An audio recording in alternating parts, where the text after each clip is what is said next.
ठीक है। हरे कृष्णा। तो हमने कल पढ़ा था द्वितीय स्कंद तृतीय अध्याय के 10वें श्लोक से किस प्रकार हर परिस्थिति में, चाहे कोई कामनाओं से पूर्ण हो, चाहे वह भक्तिमय कामना भौतिक का आकांक्षाओं से मुक्त हो, चाहे वो मुक्ति कामी हो, सबको भगवान के चरणों का आश्रय लेना चाहिए। और हमने फिर देखा था किस प्रकार शौनकादि ऋषि सूत गोस्वामी को आगे पूछ रहे हैं कि इस प्रकार जब सुखदेव गोस्वामी ने भक्ति की शिक्षा परीक्षित महाराज को दे दी, उसके बाद क्या हुआ। तो आगे का वृत्तांत सुनाइए। ऐसी जिज्ञासाएं शौनक आदि ऋषि पूछ रहे हैं। उसी श्रृंखला में श्लोक श्लोक संख्या 14 से आगे पाठ करेंगे।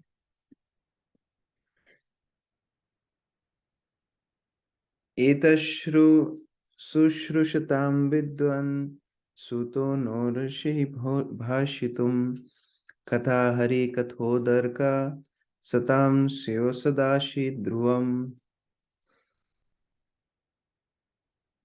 आशीष प्रभु पढ़िए।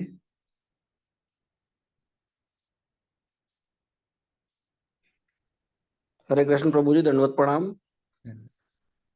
हे विद्वान सूत गोस्वामी, आप हम सबों को ऐसी कथाएं समझाते रहे क्योंकि हम सुनने को उत्सुक है। इसके अतिरिक्त ऐसी कथाएं जिनसे भगवान हरि के विषय में विचार विमर्श हो सके, भक्तों की सभा में अवश्य ही कहीं सुनी जाए। हरे कृष्ण प्रभु जी।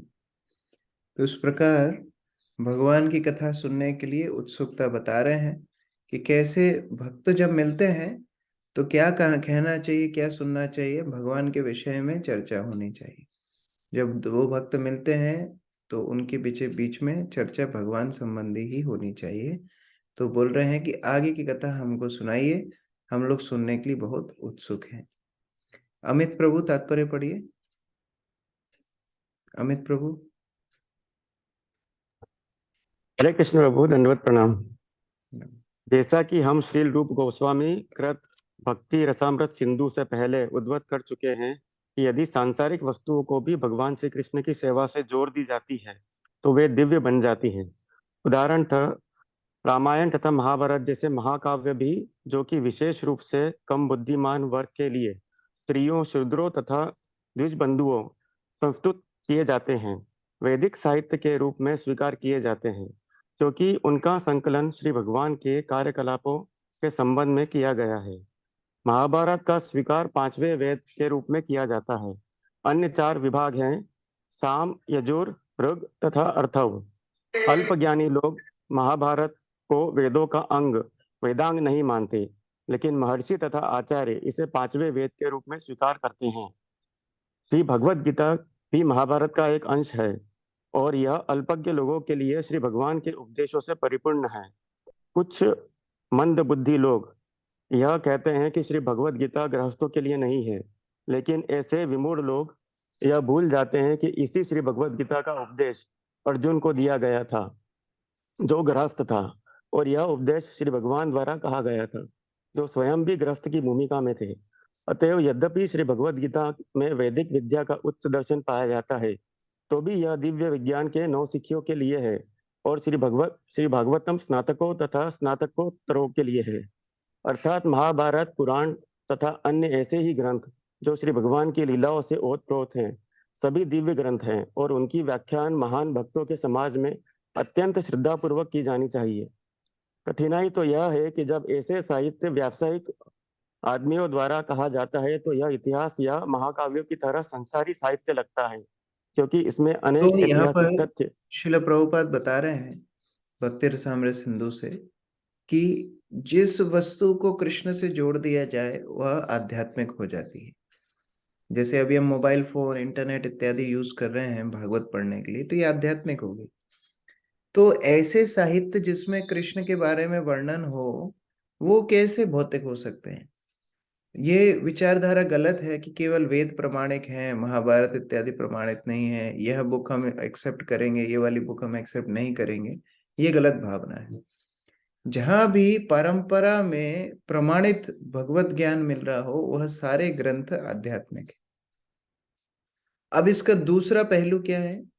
इसका दूसरा पहलू वह है कि यद्यपि अगर कोई व्यक्ति प्रमाणित ग्रंथ भी पढ़ता है लेकिन परंपरा में नहीं पढ़ता है, ऐसे व्यक्तियों से पढ़ता है जो केवल व्यवसाय के लिए अपनी टिप्पणी बताते हैं, तो वह तो बड़े बड़े आध्यात्मिक ग्रंथों को भी भौतिक व्याख्या दे देते हैं। उससे उनका मूलभूत उद्देश्य खत्म हो जाता है। तो इसीलिए मुख्य बात है प्रमाणित स्रोतों से सुनना, जैसा कि यहाँ पर सौनक आदि ऋषि सूत गोस्वामी से सुन रहे हैं। सुजाता माता जी आगे पढ़िए। हरे कृष्ण प्रभु जी, दंडवत प्रणाम।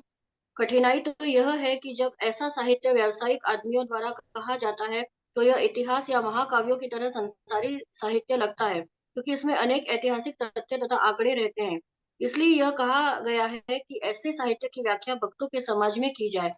जब तक ऐसे ग्रंथों की व्याख्या भक्तों द्वारा नहीं की जाती, तब तक उच्च श्रेणी के लोग ऐसे साहित्य का रसास्वादन नहीं कर सकते। अतः एवं निष्कर्ष यह है कि अंततो गत्वा श्री भगवान निर्विशेष नहीं है, वे परम पुरुष हैं और उनके विविध कार्यकलाप होते हैं। वे समस्त जीवों के पथ प्रदर्शक हैं और पतितात्माओं के उद्धार हेतु अपनी निजी शक्ति तथा इच्छा से अवतरित होते हैं। इस तरह वे एक सामाजिक, राजनीतिक या धार्मिक नेता की तरह भूमिका निभाते हैं। चूंकि ऐसी भूमिकाएं अंततः श्री भगवान की कथाओं की चर्चा में समाप्त होती हैं, अतः एवं ऐसी समस्त प्रारंभिक कथाएं भी दिव्य हैं। मानव समाज के नागरिक कर्तव्यों के आध्यात्मिकरण का यही उपाय है। लोगों में इतिहास तथा अन्य संसारी साहित्य यथा कहानी, उपन्यास, नाटक, पत्रिका, समाचार पत्र पढ़ने की प्रवृत्ति होती है। अतः उन्हें श्री भगवान की सेवा के साथ क्यों न जोड़ लिया जाए, जिससे वे सभी भक्तों द्वारा अस्वादनीय कथाएं बन जाएं। श्री भगवान निर्विशेष है, उनमें कोई क्रियाशीलता नहीं होती। वे पत्थर की तरह जड़ है एवं उनके न कोई नाम है न रूप। इस तरह के कुप्रचार ने मनुष्यों को ईश्वर विहीन, श्रद्धा विहीन असुरों में परिणत कर दिया है। इस तरह वे जितना ही श्री भगवान के दिव्य कार्यकलापों से दूर हटते जाते हैं, उतना ही अधिक वे संसारी कार्यों के अभ्यस्त होते जाते हैं, जिससे भगवत धाम जाने के बजाय उनका नरक जाने का मार्ग साफ होता रहता है।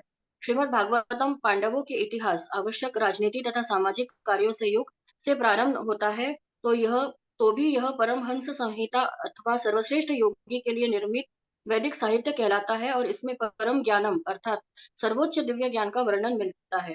श्री भगवान के सारे शुद्ध भक्त परमहंस हैं। वे उन हंसों के समान हैं जो दूध तथा पानी के मिश्रण में से दूध विलक करके पीने की कला को जानते हैं। हरे कृष्ण। तो यहाँ पर बताया जा रहा है किस प्रकार भगवान के विषय में जो भगवत ज्ञान है, जो भागवत इत्यादि ग्रंथों से मिलता है, वह कृष्ण की लीलाओं से पूर्ण है, कृष्ण संबंधी उसमें ज्ञान है, इसलिए वो आध्यात्मिक है। और ऐसे भगवत चर्चा को हमको अपने जीवन का उद्देश्य बनाना चाहिए।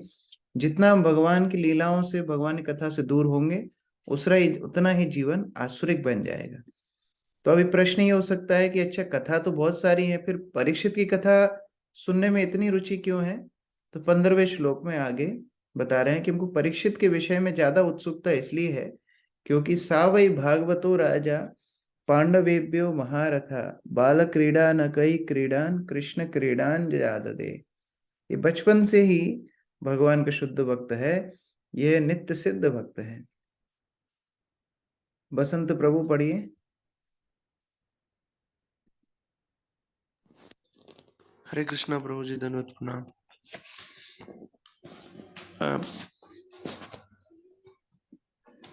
पांडवों के पौत्र महाराज परीक्षित अपने बाल्यकाल से भगवान के महान भक्त थे। वे खिलौनों से खेलते समय भी अपने कुलदेव की पूजा का अनुकरण करते हुए भगवान कृष्ण की पूजा किया करते थे। हरे कृष्ण। तो बाल्यकाल से ही स्वतः उनके अंदर कृष्ण के प्रति अनुराग था और उस वजह से वह भगवान के ही स्मरण में, भगवान की पूजा में हमेशा लगे रहते थे। योगिता शर्मा माता जी पढ़िए तात्पर्य। हरे कृष्णा प्रभु जी, दंडवत प्रणाम। भगवत गीता में यह कहा गया है कि जो व्यक्ति समुचित रीति से योगाभ्यास करने में विफल रह जाता है, उसे भी ब्राह्मणों या संपन्न क्षत्रिय राजाओं या वणिकों के घर में जन्म लेने का अवसर प्रदान किया जाता है। किंतु महाराज परीक्षित तो इनसे बढ़कर थे, क्योंकि वे अपने पूर्व जन्म में भी महान भगवत भक्त थे। अतएव उन्होंने कुरुओं के राजवंश में और विशेष रूप से पांडवों के कुल में जन्म लिया।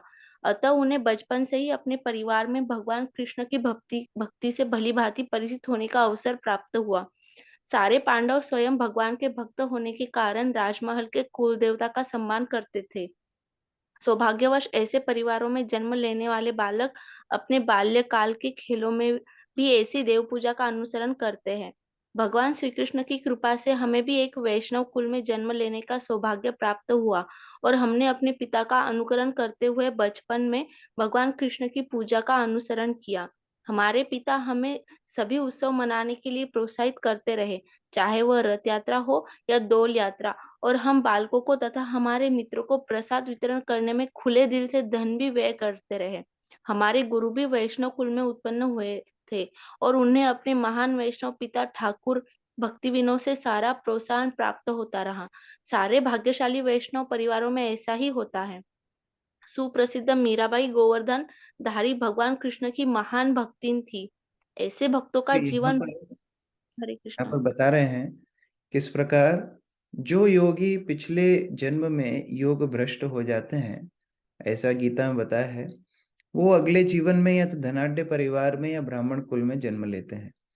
लेकिन ऐसे भगवत भक्तों का क्या कहना, जो पिछले जन्म में भक्ति कर रहे थे, भक्ति थोड़ी अधूरी रह गई। योग भ्रष्ट योगी बहुत तरह के हो सकते हैं, लेकिन भगवत भक्त जिनकी भक्ति थोड़ी रह जाती है, तो फिर वो भक्त परिवार में जन्म लेते हैं। जैसे परीक्षित महाराज ने लिया, बचपन से ही कृष्ण आराधना, खेलते भी थे तो कृष्ण की मूर्तियों से खेलते थे बचपन में।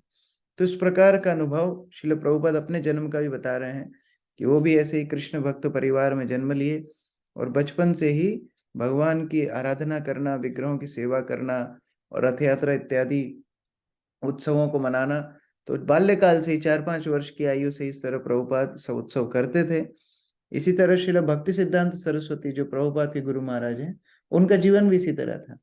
2-3-4 वर्ष की आयु से तो उनको श्लोक कंठस्थ हो गए थे। जब बच्चा ठीक प्रकार से एक पूरा सेंटेंस भी नहीं बोल पाता है, तो वह गीता भागवत के श्लोक सुनाया करते थे। तो इस प्रकार यह भक्त परिवार में जन्म लेने का अवसर है। लेकिन इसमें एक गड़बड़ होती है, यदि माता पिता ठीक से भक्ति नहीं करते हैं तो बच्चे और भी भक्ति नहीं करते हैं। इसमें माता पिता का श्रेय भी है, जिसमें प्रभुपाद के पिताजी नियमित रूप से विग्रहों की सेवा करते, हरिनाम करते, साधुओं को बुला करके प्रसाद वगैरह खिलाते, तो वह आचरण प्रभुपाद भी सीख गए। भक्तिविनोद ठाकुर स्वयं इतने महान वैष्णव, शुद्ध वैष्णव थे, वही आचरण श्रील भक्ति सिद्धांत सरस्वती भी सीख गए। अगर वह माता पिता ही ठीक से भक्ति नहीं करते, तो भक्त परिवार में जन्म लेने के बाद भी बच्चा ठीक से भक्ति का अनुशीलन नहीं कर पाता। ओके, वीर प्रसाद प्रभु आगे पढ़िए।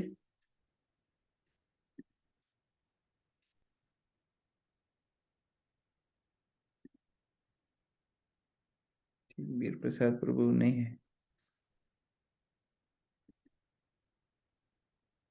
विनीत प्रभु आप पढ़िए। हरे कृष्णा प्रभु जी, दंडवत प्रणाम। ऐसे भक्तों का जीवन बहुधा एक जैसा होता है, क्योंकि श्री भगवान के सभी बड़े बड़े भक्तों के प्रारंभिक जीवन में समानता रहती है। जीव गोस्वामी के अनुसार महाराज परीक्षित ने भगवान श्री कृष्ण की वृंदावन की बाल लीलाओं के विषय में अवश्य सुना होगा क्योंकि वे अपने किशोर सखाओं के साथ इन लीलाओं का अनुकरण करते थे। श्रीधर स्वामी के अनुसार महाराज परीक्षित गुरुजनों द्वारा कुल देवता की पूजा का अनुकरण करते थे। श्रील विश्वनाथ चक्रवर्ती ठाकुर ने भी श्रील जीव गोस्वामी के कथन की पुष्टि की है। यदि इन दोनों में से किसी को भी स्वीकार किया जाए तो महाराज परीक्षित को बाल्यकाल से ही भगवान श्री कृष्ण की भक्ति में आसक्ति थी। उन्होंने उपर्युक्त कार्यकलापों में से किसी का अनुकरण किया होगा और ये सभी कार्यकलाप यह सिद्ध करते हैं कि बाल्यकाल से ही भक्त थे। जो कि महाभागवत का लक्षण है। ऐसे महाभागवत नित्य सिद्ध कहलाते हैं, जिसका अर्थ है जन्म से ही मुक्तात्मा होना। किंतु ऐसे भी लोग हैं जो जन्म से ही मुक्त न हो, अपितु संगति से भक्ति की प्रवृत्ति विकसित करते हों। ऐसे लोग साधन सिद्ध कहलाते हैं। अंतोदगत्वा इन दोनों में कोई अंतर नहीं रहता। अतएव निष्कर्ष यह निकलता है कि शुद्ध भक्तों की संगति से कोई भी साधन सिद्ध भगवत भक्त बन सकता है। इसका ज्वलंत उदाहरण हमारे महान गुरु श्री नारद मुनि है। अपने पूर्व जन्म में वे मात्र एक दासी पुत्र थे, किंतु महान भक्तों की संगति से वे ऐसे भगवत भक्त बन गए जो भक्तिमय सेवा के इतिहास में अद्वितीय है। हरे कृष्णा कोई प्रभु बोल जी। सकता है कि अच्छा महाराज परीक्षित तो नित्य सिद्ध थे, वह तो पिछले जन्मों से भक्त थे इसलिए भक्ति कर रहे थे, हम लोग कहाँ से करेंगे। तो प्रभुपाद वो संशय भी दूर कर रहे हैं कि नहीं, ऐसी बात नहीं है। वह सिद्ध सिद्ध थे, लेकिन हम साधन सिद्ध बन सकते हैं, कृपा सिद्ध बन सकते हैं।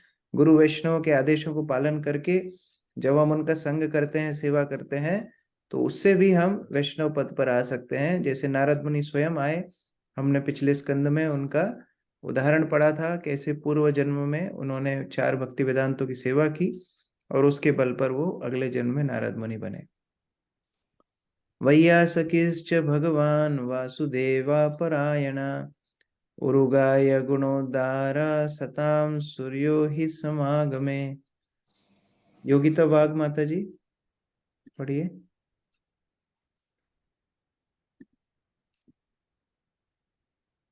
ठीक है, सविता माता जी आप पढ़िए। हरे कृष्णा प्रभु जी, दंडवत प्रणाम।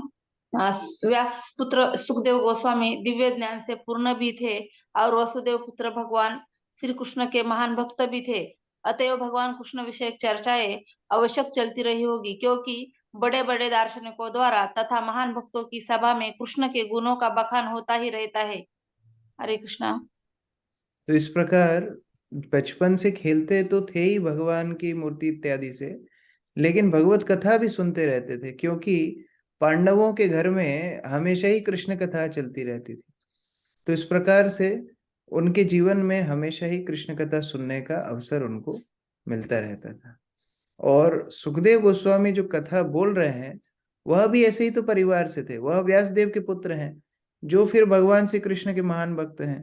तो उनसे उनको भगवत कथा मिली, भगवत चेतना मिली। तो इस प्रकार महान भक्तों की संगति में कृष्ण के बारे में जानने सुनने का हमको मौका मिलता है, और यही भक्ति की शुरुआत होती है। मैं बीच बीच में ऐसे नाम भी ले रहा हूँ जिनने हैंड रेज नहीं किए हैं। कभी कभी मैं देखता हूँ कि कौन कितना सुन रहा है। वीडियो ऑफ करके तो वैसे पता ही नहीं पड़ता है कि व्यक्ति है कि नहीं, इसलिए बीच बीच में इधर उधर से नाम लेता हूँ। ठीक है, आगे पढ़िए। सुमन माता जी पढ़िए तात्पर्य। हरे कृष्णा प्रभु, दंडवत प्रणाम। तात्पर्य श्री श्री प्रभुपाद की जय। इस श्लोक में सताम शब्द अत्यंत महत्वपूर्ण है। सताम का अर्थ है शुद्ध भक्त, जिसे श्री भगवान की सेवा करने से अतिरिक्त अन्य किसी प्रकार की इच्छा नहीं रहती है। ऐसे भक्तों की संगति में ही भगवान श्री कृष्ण के दिव्य यश का सही सही वर्णन हो सकता है। श्री भगवान द्वारा कहा गया है कि उनकी कथाएं आध्यात्मिक महत्व से युक्त होती हैं, और यदि कोई एक बार भी सताम की संगति में श्री भगवान के विषय में श्रवण करता है, तो अवश्य ही उसे इस महान शक्ति का आभास मिल जाता है और उसमें स्वतः भक्ति उत्पन्न हो जाती है। जैसा कि पहले कहा जा चुका है, महाराज परीक्षित जन्म से ही श्री भगवान के भक्त थे, और उसी तरह श्री सुखदेव गोस्वामी भी थे। वे दोनों समान स्तर पर थे। फिर भी ऐसा प्रतीत होता था कि महाराज परीक्षित राजसी सुविधाओं के अभ्यस्त थे, जबकि श्री सुखदेव गोस्वामी का एक आदर्श महान त्यागी थे। यहाँ तक कि वे शरीर पर वस्त्र भी धारण नहीं करते थे। ऊपर ऊपर से महाराज परीक्षित और श्री सुखदेव गोस्वामी में विरोधाभास दिख सकता है, लेकिन मूलतः दोनों ही भगवान के अनन्य शुद्ध भक्त थे। जब ऐसे भक्त इकट्ठे जुटते हैं, तो उनके द्वारा श्री भगवान की महिमा चर्चा करने का भक्ति योग के अतिरिक्त अन्य कोई विषय नहीं होता। श्री भगवत गीता में भी जब श्री भगवान तथा उनके भक्त अर्जुन के बीच वार्ता हुई, तो भक्ति योग के अतिरिक्त कोई दूसरी चर्चा नहीं हो सकती थी। फिर भी इस पर संसारी विज्ञानी अपने अपने तरीके से सोच सकते हैं। श्री सुखदेव गोस्वामी के माता अनुसार व्यावसायिक शब्द के बाद वह शब्द का प्रयोग यह बताता है कि श्री सुखदेव गोस्वामी तथा महाराज परीक्षित दोनों पहले से ही एक ही कोटि के थे। यद्यपि उनमें से एक गुरु की भूमिका निभा रहा था और दूसरा शिष्य की। क्योंकि भगवान श्री कृष्ण ही कथाओं के केंद्र हैं, अतएव वासुदेव पारायण शब्द वासुदेव के भक्त को सामान्य लक्ष्य के तौर पर सूचित करता है। यद्यपि यहाँ वहां पर और लोग भी एकत्रित थे जहां महाराज परीक्षित उपवास कर रहे थे, लेकिन सहज निष्कर्ष यह निकलता है कि वहां पर भगवान श्री कृष्ण के महिमा गायन के अतिरिक्त अन्य कोई चर्चा नहीं हुई, क्योंकि प्रमुख वक्ता श्री सुखदेव गोस्वामी थे और प्रमुख श्रोता महाराज परीक्षित थे। अतएव श्री भगवान के दो प्रमुख भक्तों के बीच कहे तथा सुने जाने के कारण श्रीमद् भागवतम भगवान श्री कृष्ण के महिमा गायन के ही निमित्त हैं। हरे कृष्णा प्रभु जी। इस प्रकार से भगवान के भक्त जब दो प्रकार के मतलब दोनों ही भक्त जब एक प्रकार के होते हैं तो भगवत कथा सुनने में बोलने में दोनों को आनंद आता है। इस दोनों ही भगवत उपासक दोनों ही महान भागवत भक्त हैं, तो दोनों के बीच में जब कृष्ण कथा का चर्चा हो रही है दोनों को आनंद आ रहा है, बोलने वाले को भी आनंद आ रहा है, सुनने वाले को भी आनंद आ रहा है। तो इस प्रकार से श्रीमद् भागवत का यहाँ पर सुंदर रूप से पाठ चल रहा है। अगला श्लोक बहुत महत्वपूर्ण है। यह श्लोक आप लोग मार्क कर सकते हैं 17वां, और इसको याद भी करना चाहिए। हम लोग इसका पाठ कल करेंगे। हम लोग ट्रेन में रहेंगे कल, तो हम लोग प्रयास करेंगे कि जूम चले, लेकिन ट्रेन में ही 60-70 भक्त हैं, तो वो लोग तो ऑफलाइन पढ़ सकते हैं। ऑनलाइन जो भक्त हैं हम लोग जूम पे प्रयास करेंगे। आप लोग सुनने का प्रयास कीजिए, साथ साथ में पढ़ने का भी प्रयास करना। कल कम से कम अगला श्लोक तो हम 17वां-18वां श्लोक तो हम लोग ट्रेन में पढ़ेंगे, आगे फिर परसों से कंटिन्यू करेंगे। हरे कृष्ण। किसी का कोई प्रश्न है? यस विनोद प्रभु। जी प्रभु जी, हरे कृष्णा, दंडवत प्रणाम। प्रभु जी, एक प्रश्न है मेरा। क्योंकि जब राजा परीक्षित को, महाराज परीक्षित को ये जब भागवत सुनाई गई थी, उस समय प्रभु जी त्रेता युग, इसके पहले वाल्मीकि रामायण भी लिखी गई थी, वेद भी लिखे गए थे, तो उनको भागवती क्यों सुनाई गई? उस समय रामायण क्यों नहीं सुनाई और वेद क्यों नहीं सुनाए गए? इसका कारण क्या है प्रभु जी? इसका कारण पहले से ही बता चुके हैं। प्रथम स्कंद में हमने पढ़ा है कि बाकी शास्त्रों में कहीं ना कहीं धर्म अर्थ काम मोक्ष को प्राधान्यता दी गई है। किसी न किसी मिश्रण से धर्म अर्थ काम मोक्ष को प्राधान्यता दी गई है, जिसके कारण से ऐसा नहीं है कि उसमें कृष्ण भक्ति नहीं है। जैसे मानो दूध में मक्खन है, लेकिन उस मक्खन को निकालना पड़ेगा, उसको मथना पड़ेगा। तो ये भागवत क्या है? निगम कल्प तरोर गलितम फलम। सारे वैदिक शास्त्रों में जो मुख्य कृष्ण चेतना है, जो शुद्ध भक्ति है, उसको निचोड़ करके प्रस्तुत किया गया है। तो भागवत कोई अन्य ग्रंथों से अलग नहीं है, लेकिन वह सारे शास्त्रों में धर्म अर्थ काम मोक्ष को छोड़ते हुए शुद्ध भक्ति का चयन करते हुए जब सुनाया गया, उसको श्रीमद् भागवत बोलते हैं। इसलिए इसको अमल पुराण बोला गया।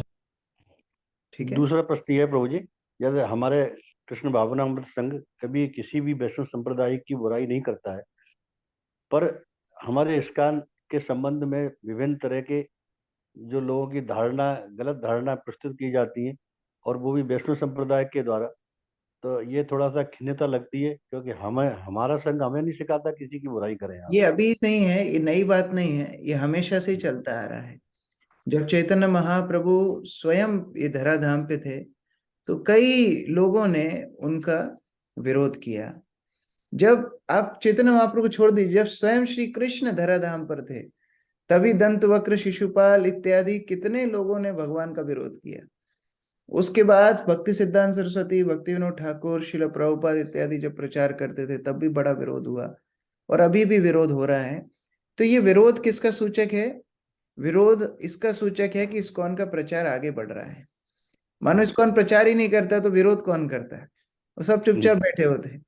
तो इसका मतलब है हमारा प्रचार बढ़ रहा है, तो हमको तो और खुश होना चाहिए कि कोई बात नहीं, विरोध तो हमेशा था, भगवान श्री कृष्ण को भी था, लेकिन अगर हम शास्त्र अनुरूप, परंपरा अनुरूप प्रचार कर रहे हैं, इससे भगवान प्रसन्न होंगे, जीवात्मा का उद्धार होगा। पेशेंट चाहे कितना भी चिल्लाए, डॉक्टर अपना काम बंद नहीं करता है। डॉक्टर अपनी सर्जरी जारी रखेगा, पेशेंट के चिल्लाने से डॉक्टर अपना काम बंद नहीं करेगा।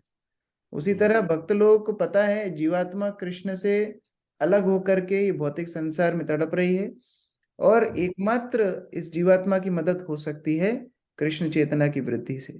इसलिए भक्त लोग प्रचार करते रहते हैं, चाहे वो कितना भी हमें क्रिटिसाइज करें, कितना भी विरोध करें, उससे भक्त लोगों को निराशा नहीं और उत्साहपूर्ण तरीके से प्रचार करना चाहिए। जी प्रभु, ठीक है। Thank you. सुजाता माता जी। हरे कृष्णा प्रभु जी, दंडवत प्रणाम। जैसे ये कलयुग का जो प्रभाव है और जो एनवायरमेंटल इश्यूज और अलग अलग हैं, उसकी वजह से प्रभु जी एक देखने को मिल रहा है कुप्रथा कि जो शवदाह की क्रिया है उसको भी उन्होंने इलेक्ट्रीफाइंग जैसा कर दिया है। तो ये शास्त्र सम्मत तो नहीं है प्रभु जी, तो ये कितना सही है और आत्मा की गति पर इससे कोई प्रभाव पड़ता है क्या? देखिए, मुख्य बात है कि समय काल परिस्थिति के हिसाब से कई बार वस्तुओं को बदला जाता है, लेकिन हमें यह देखना है कि कैसे जीवात्मा की कृष्ण चेतना से उन्नति हो। अभी जो लकड़ी में भी दाह संस्कार करते हैं, वो पंडित क्या बोलता है हमको पता नहीं।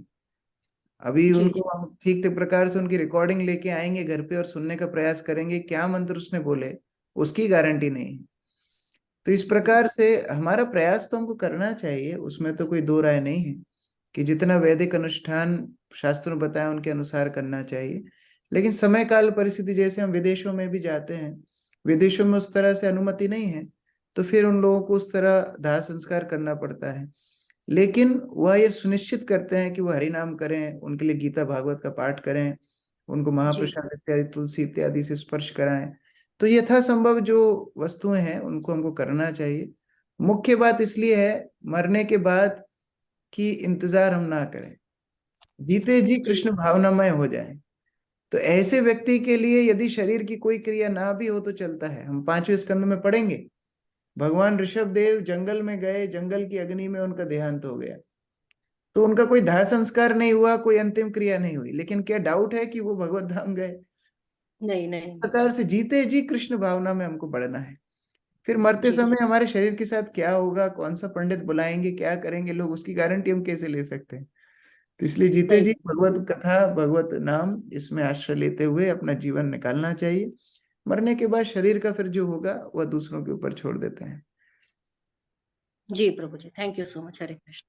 सागरिका माता जी। हरे कृष्ण प्रभु जी, दंडवत प्रणाम। प्रभु जी, जैसे कि पहले क्लास अपनी 6:45 से 7:30 तक चलती थी प्रभु जी, वो समय सही था प्रभु जी, क्योंकि सीतानाथ प्रभु जी की क्लास चालू हो जाती है और दोनों क्लास छोड़ी नहीं जाती प्रभु जी, तो बीच में लीव करना पड़ता है और दुख होता है प्रभु जी। तो वही समय रहता तो बहुत अच्छा रहता प्रभु जी, 6:45 से 7:15। ठीक है, प्रयास प्रयास करते हैं। हाँ सर। जी प्रभु जी, हरे थैंक यू कृष्ण। प्रभु जी। हरे मुकुल कृष्ण। मुकुल प्रभु। हरे कृष्णा प्रभु, दंडवत प्रणाम। प्रभु जी, जैसे मतलब 10 नाम अपराध में आता है कि मतलब अश्रद्धालु व्यक्ति को हरि नाम का प्रचार नहीं करना चाहिए।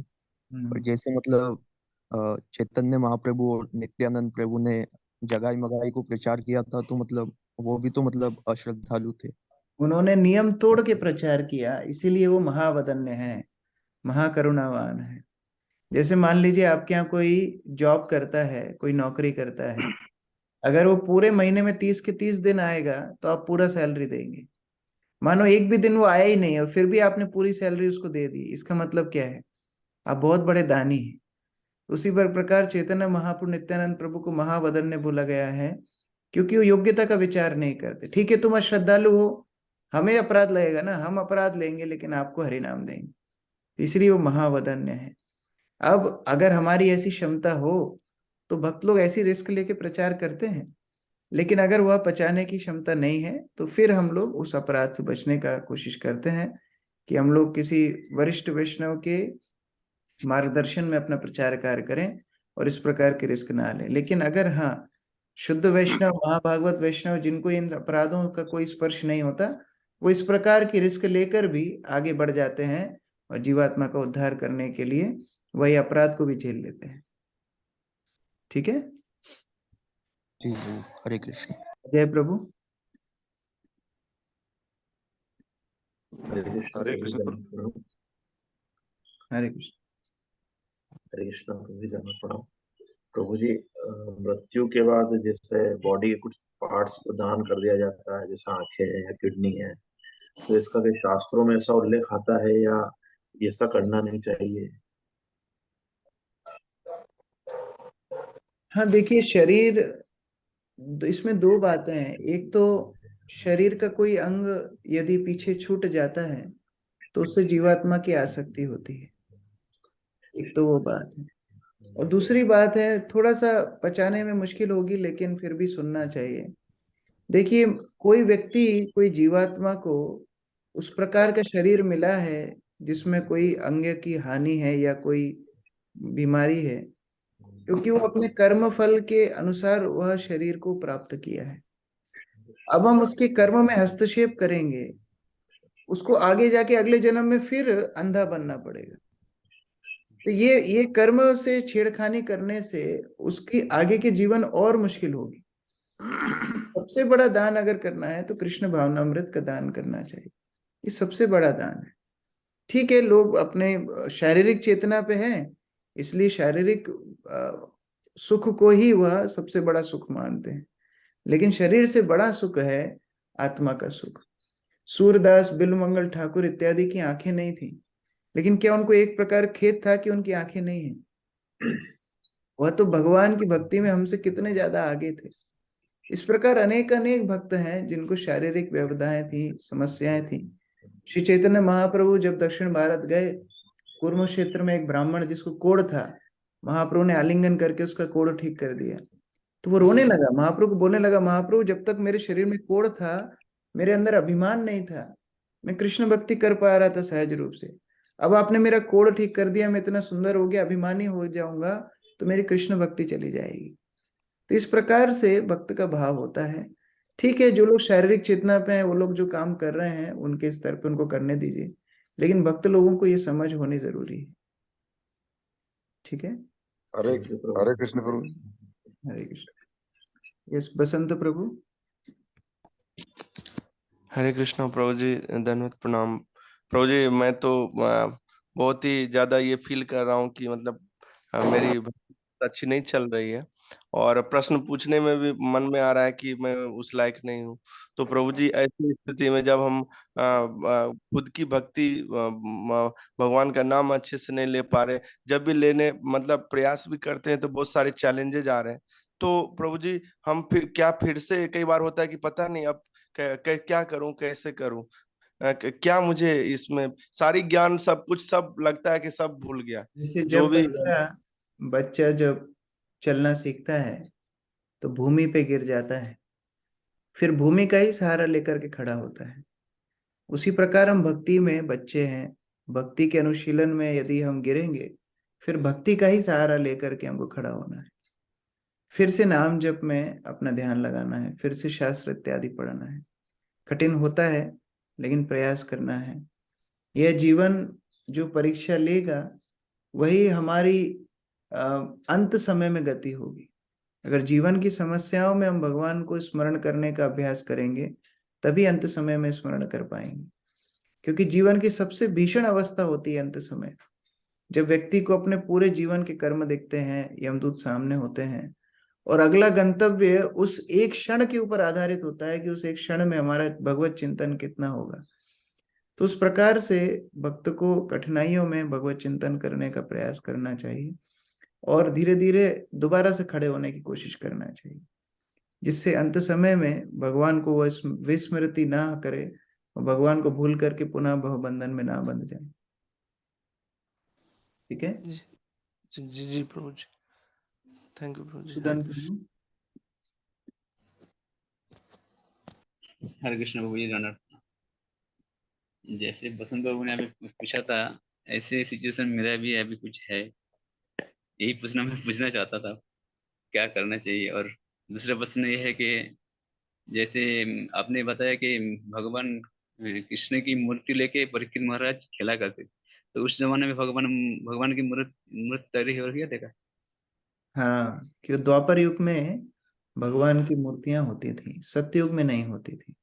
त्रेता युग में कुछ कुछ थी, लेकिन द्वापर युग में भगवान की मूर्तियां होती थी। और द्वापर युग का मुख्य युग धर्म ही था अर्च्य विग्रह की आराधना। यह युग धर्म था द्वापर युग का। तो बचपन से ही परीक्षित महाराज को शिक्षा प्राप्त थी। ठीक है, प्रीति माता जी। हरे कृष्ण प्रभु जी, दंडवत प्रणाम। प्रभु जी सुन रहे हैं आप मुझे? यस माता जी। हाँ, मेरा एक प्रश्न था प्रभु जी कि मेरी माला जप ये सब तो बहुत व्यवस्थित चल रहा है, सारी भगवत पढ़ना, ये भगवत गीता, पर मेरा जो बच्चा है वो बाहर पढ़ रहा है, जालंधर में है। तो कुछ थोड़ा सा मुझे ऐसा लग रहा है कि क्या मतलब वो थोड़ा सा कुछ मतलब ऐसा मेरे को शंका हो रही है कि जैसे हम लोग रहते हैं, क्या पता शायद वो वहां नहीं रह रहा है, तो मुझे उसकी बहुत ज्यादा चिंता लग रही है। मतलब यहाँ तो वो एक माला करता था, पर अभी मुझे उसको वीडियो कॉल पे देखा तो उसके चेहरे से, थोड़ा सा उसकी परफॉर्मेंस से मुझे बहुत ज्यादा चिंता हो रही है कि वो जिन लोगों में रह रहा है क्या पता कुछ और ना हो। तो उसके लिए मैं यहाँ से बीच क्या में प्रयास करूँ? बीच बीच में आप जाके उनसे मिल सकते हैं। उनके हॉस्टल में यदि रहना अलाउड नहीं है, थोड़ा बाहर भी रह सकते हैं, बीच बीच में मिलने जाना चाहिए, ये माता पिता का कर्तव्य होता है। और दूसरा, भगवान के पास प्रार्थना करना चाहिए। जी भगवान प्रभु जी। प्रत्येक जीवात्मा के हृदय में बैठे हुए हैं। हम कितनी सुरक्षा दे पाएंगे? आज बच्चे बाहर पढ़ने जा रहे हैं, कल विदेश भी जा सकते हैं, कितना दिन संरक्षण देंगे? लेकिन जी प्रभु भगवान जी। संरक्षण दे सकते हैं, वो हृदय में बैठे हुए हैं। तो भगवान को प्रार्थना करना चाहिए कि भगवान आप उनकी सुरक्षा कीजिए, भक्ति की वृद्धि कीजिए। उस प्रकार प्रार्थनाओं में बड़ा बल होता है। मैं कल श्री श्रीमद् भक्तिचारू स्वामी गुरु महाराज की एक पुस्तक पढ़ रहा था, परिप्रश्नेन। वह पुस्तक हिंदी में भी आने वाली है और मैं आप सबको निवेदन करूंगा वो पुस्तक पढ़ने के लिए। तो उसमें गुरु महाराज बता रहे थे कि प्रार्थना ऐसा नहीं है कि केवल हम जब जप करते हैं या केवल हम जब मंगल आरती इत्यादि में जाते हैं तभी प्रार्थना होती है। प्रार्थना पूरे दिन चलनी चाहिए। पूरे दिन मन में कृष्ण को प्रार्थना करना चाहिए कि हे कृष्ण, मैं आपको भूलूं ना, हे कृष्ण आप हमारी भक्ति की रक्षा कीजिए। तो इस प्रकार जब हम भगवान को प्रार्थना करेंगे तो हमारी क्रियाएं अपने आप शुद्ध हो जाएंगी। इसलिए दूसरों के लिए भी हम प्रार्थना कर सकते हैं और भगवान वस्तुतः उनकी भक्ति की रक्षा करेंगे। ठीक जी है। प्रभु जी। जी प्रभु जी, हरे कृष्णा। आशीष प्रभु। हरे कृष्ण प्रभु जी। प्रभु जी, मेरा ये प्रश्न है कि जो 16 माला का जो नियम है, तो इसमें जो फिगर है 16 ही क्यों है? कम ज्यादा भी हो सकता था, 16 माला का नियम क्यों है? 16 माला का नियम नहीं है, 64 माला का नियम है। चैतन्य महाप्रभु केवल उन्हीं के हाथ से प्रसाद लेते थे जो 64 माला करते थे। और भक्ति सिद्धांत सरस्वती बोला करते थे कि जो 64 माला नहीं करते हैं वह पतित हैं। तो इस प्रकार से 64 माला का जप शास्त्रों में बताया गया है और वहां से यह फिगर आया है। लेकिन जब शिल प्रभुपाद विदेशों में गए, प्रचार करने के लिए गए, तो 64 माला की बात सुन के ही लोगों की हालत खराब हो गई। तो प्रभुपाद ने कृपावश उस 64 को कम करते करते 16 तक आए और प्रभुपाद ने बोला 16 और 16 से कम नहीं। अगर तुम 16 माला का जप करोगे तो मैं तुमको पीछे के रास्ते से भगवत धाम ले जाऊंगा। आगे के रास्ते से तो 64 वालों की एंट्री है, अब 16 वालों की एंट्री प्रभुपाद पीछे के रास्ते से करा देंगे। ऐसा प्रभुपाद ने गुरु वाक्य है, आचार्य वाक्य है, तो उसके ऊपर विश्वास करते हम लोग कम से कम 16 माला करते हैं। लेकिन इसमें ये नहीं सोचना चाहिए मैंने बहुत माला कर ली। हमेशा ये सोचना चाहिए 64 का नियम है, हमको प्रभुपाद ने कृपा करके 16 करा है। ठीक है। धन्यवाद प्रभु जी। हरे कृष्ण। अर्चना माता जी, लास्ट क्वेश्चन। हरे कृष्णा प्रभु जी, दंडवत प्रणाम। प्रभु जी, जैसे कि पहले क्वेश्चन पूछा था किसी ने, परीक्षित महाराज ने भागवत ही क्यों सुनाई गई, रामायण क्यों नहीं? तो प्रभु जी मैं बीच में थोड़ा डिस्टर्ब हो गया तो मैं सुन नहीं पाई, तो प्लीज आप दोबारा से कहेंगे क्या? ये पिछले स्कंद में हम लोगों ने पढ़ चुका है कि सारे वैदिक शास्त्रों में कहीं ना कहीं धर्म, अर्थ, काम, मोक्ष के बारे में उल्लेख है। लेकिन भागवत में सभी वैदिक शास्त्रों का निचोड़ शुद्ध भक्ति को ही बताया गया है। ये भागवत में रामायण भी है, ये भागवत में अन्य अन्य अवतारों की कथा भी है, भागवत में वैदिक शास्त्रों की भी कथा है, वेदांत सूत्र भी है। ये भागवत में सभी शास्त्रों का जो भक्ति भक्ति उपजाऊ जो नियम है वह बताए गए हैं। और ये धर्म, अर्थ, काम, मोक्ष के कलमश से मुक्त है। इसलिए श्रीमद् भागवत को ग्रंथ राज बोला जाता है। ठीक है। ठीक है प्रभु जी, थैंक यू। हरे कृष्णा। श्री प्रभुपाद की जय। ग्रंथराज श्रीमद् भागवतम की जय।